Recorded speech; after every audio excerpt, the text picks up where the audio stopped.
Boom! What's up, everyone? Mark Lobliner, CEO, MTS Nutrition, Chief Marketing Officer, TigerFitness.com, creator of the Outright Bar, and partner in Ambrosia. All right, guys, check it out.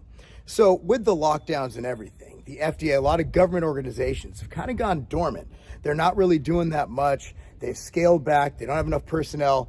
They're not going as many places. They're not visiting as many places. They're not really getting out there and doing their jobs and regulating things. And a lot of you guys say, well, Mark, you're a libertarian. You're against government overreach. I'm against government overreach, but I'm not against some form of regulation, to keep it honest. Now, at the end of the day, people need to be healthy. We can't have things coming in here making people sick. We can't have things coming in here that are not being proper quality controlled, that people are injecting, or whatever they're doing. And here's why I'm getting at this is SARMs. Now, I've done a hell of a lot of videos on SARMs, and SARMs are basically, a compound you take. It's not exactly a steroid, but they're also not legal. They are gray market. They are not meant for human consumption. In fact, on the bottles, it will say research chemical not intended for human consumption. I'm going to get into why that creates a problem. Now, a lot of these SARMs in the data, they are quite impressive. However, a lot of the data is lower dosing, right? The safety data. A lot of them, for example, one of them, I forgot which one it was, has 3 milligrams as the dosing used in the studies, when a lot of these companies are recommending you take 30 milligrams. That's 10 times the dose. And as you know, with anything, including acetaminophen, Tylenol, you overdose on something, there's a big difference between dose and basically safety, right? So while Tylenol in lower doses isn't terrible, in higher doses is extremely hepatotoxic and dangerous. So that's when we get into, why am I against taking SARMs? I'm not against taking anything. It's your own risk, your own responsibility. It's your life. It's your body, your choice, right? I'm not gonna be hating on you for taking whatever you want. You can inject whatever you can inject vegetable oil in your body. You can inject whole milk in your body. I don't really care from a personal standpoint, but from a consumer advocate standpoint, and I have a lot of friends in the SARMs industry, I have to kind of be honest about it because I'm getting a lot of these questions and I want to have this video to reference to people.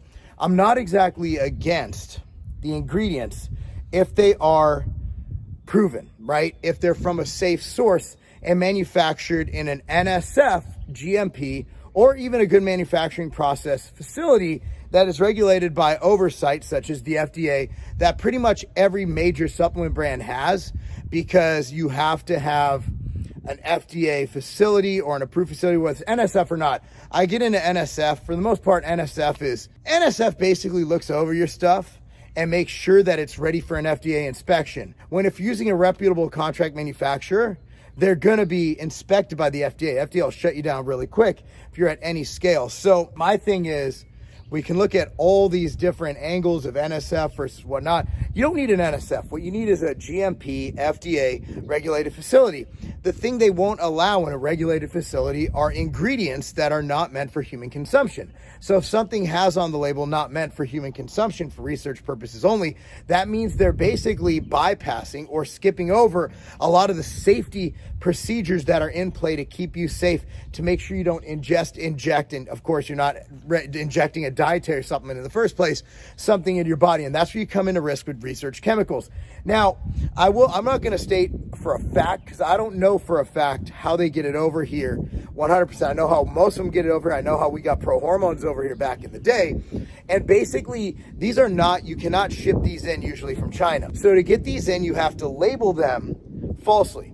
So for example, if you're sending over a kilo of, RAD or whatever, one of those SARMs, right? And I don't even know what they are. People ask me questions, a bunch of letters, numbers. I'm like, I don't even know what the hell this is. So you ship it over here. They label it glutamine, or they label it something else with a fake certificate of analysis. Then they email the certificate of analysis over. Where are these powders coming from? 100% they're coming from China. They're not made in the USA. When a company that sells SARM says made in the USA, it means that it's mixed in the USA, put in the bottle in the USA. There's no USA companies synthesizing these SARM. They are being made in China. Whether you trust, China makes some great ingredients. China has some amazing ingredients. A lot of dietary supplements have ingredients from China, but they are tested in and tested out, and realize a lot of US companies are in China quality controlling what's in China. It's just you can get things done in China a lot cheaper and a lot better sometimes, not all the time. I'm pro made in America, but I'm just being real. We're not getting rid like this, like shirts. Shirts, you can't touch the quality and you can't touch the price combination with American goods. You just can't. And as a business, you can pay $5 for a shirt or 15. So you have to have a hell of better quality to have a 3 times markup. And also people expect to buy the shirts for $20. So you're not going to have, you know, a shirt that you pay 15 for. You can't run a company charging $20 for it, right? If you guys don't understand that, I don't want to get into that business aspect of it. So number one problem with SARMs is they're flown in here from China, usually using, in my assumption, I could be wrong. If I'm wrong, I apologize, a fake document coming with the powder. So they're mislabeled, which is, by the way, a federal crime, coming in here to the USA. Now, if they're not, they're still coming in from China, and we can't really validate where they're made or what they're made from. And a lot of times the quality control isn't all there. So they get in here to the USA. So let's say the powder is 100%. Where is this stuff being made? Well, it's being made in an underground non-GMP facility, because a GMP dietary supplement manufacturing facility cannot make these because they do not fall under GMP or FDA guidelines. They are not a dietary supplement. They are a research chemical. So these are being made in underground labs. Now, for the record, I will say some of these underground labs might be really, really clean. Some of them might be amazing. Some of them might be better than a lot of manufacturers that use GMP NSF facilities. But the bottom line is I highly doubt it. I just don't. I don't think they're doing the processes in place that we have at the GMPs. So they're mixing it. And number one mixing problem you have is, well, is the dose there? Is it too much? You're dealing with something where a dose might be a toxicity issue. Is it too little? Where then you're getting ripped off. So if you don't have that oversight of GMP or NSF or something like that, then you're basically trusting that one person who is probably importing powder by mislabeling it over from China to be truthful with their mixing being done in a facility that is not being oversighted by the FDA, which is scary. So there's the second problem. And another thing we're going to say, I think it's going to break out in rain here. Another thing we're going to say is that once it's on the market, once it's in the bottle, they can provide all the third-party assays. For the third-party testing, one thing you need to test a supplement is a standard. So my thought is, if they're the ones providing the standard, is it really the material you're looking for? And adulterants, are they checking for all those adulterants? If you're in a Chinese lab that's manufacturing, maybe it's a steroid, maybe they got stanazolol or all these other things. And a lot of these are banned by doping organizations. So what if it is tainted with, at best case scenario, a steroid, worst case scenario, it's tainted by something dangerous, something nefarious? I don't know. So my opinion is, look, guys, don't ask me about SARMs because I don't really know about them, right? I haven't looked into them because they're not really a viable option. Peptides, when they're prescribed, amazing. But SARMs, the issue is the quality control. Now, I will say there might be some good guys out there. There might be some good SARMs manufacturers who are abiding by great quality control. But how do you know that?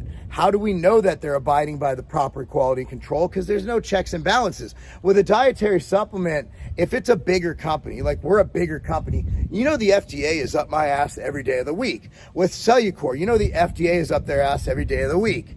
However, with an underground lab selling research chemicals, the FDA who would go in and potentially bust them, they're asleep at the wheel right now because of COVID and the shutdowns. And they were down for all those weeks. They were down to very little manpower. They weren't making on-site visits. So what happens when they open up? They're going to be backlogged.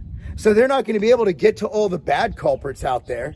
And honestly, everybody selling research chemicals, I'd be legally worried because all it takes is a new FDA guy to come in, and they're not sending letters, man. You're going to do jail time. I've known people who've sold peptides. I've known people who've sold SARMs who have done prison time. It's a risk. So again, this isn't a knock at anyone doing it. It sort of is, but if they can show you and make you believe that what they're doing is right and what they're doing is safe, then it's up to you to do all the math and decide if that's what you want to put in your body and ingest. For me, unless if it's a SARM or a peptide or a steroid, okay?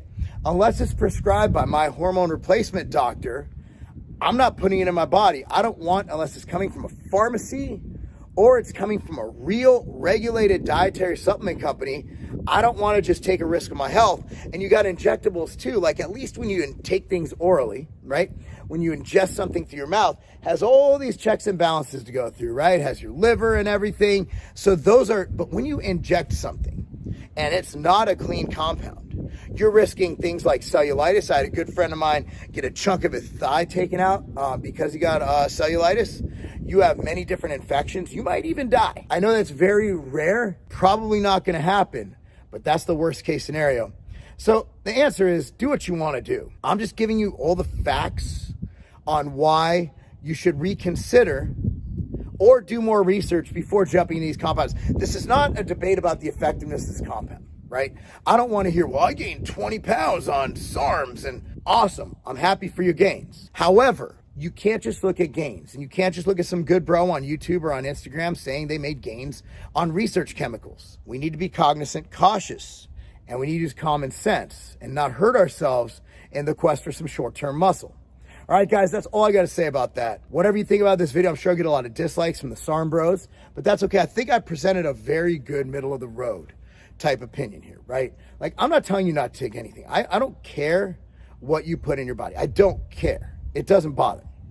If you die, I mourn for your loss. I mourn for your loss. I mourn for you and your family. But again, like if you did all the research and did the steps and looked into the company you're buying from, it's a risk. Me standing outside with those clouds up there rolling in, it's a risk. Lightning can strike me dead right now as long as it doesn't hit Ruckus. Nobody wants to lose Ruckus. Ruckus is the man. There's a risk, right? Weigh your risks, weigh your rewards, do a Ben Franklin chart, pros and cons. Do that. Just before you inject or ingest, be sure to think, right? All right, guys, hope you like this.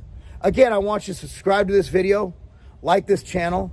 I want you to do all that stuff, right? Subscribe to this channel, like this video, share it with all your friends, and let me know what you think. Comment down below. I'm Mark Lobliner. That's not a game.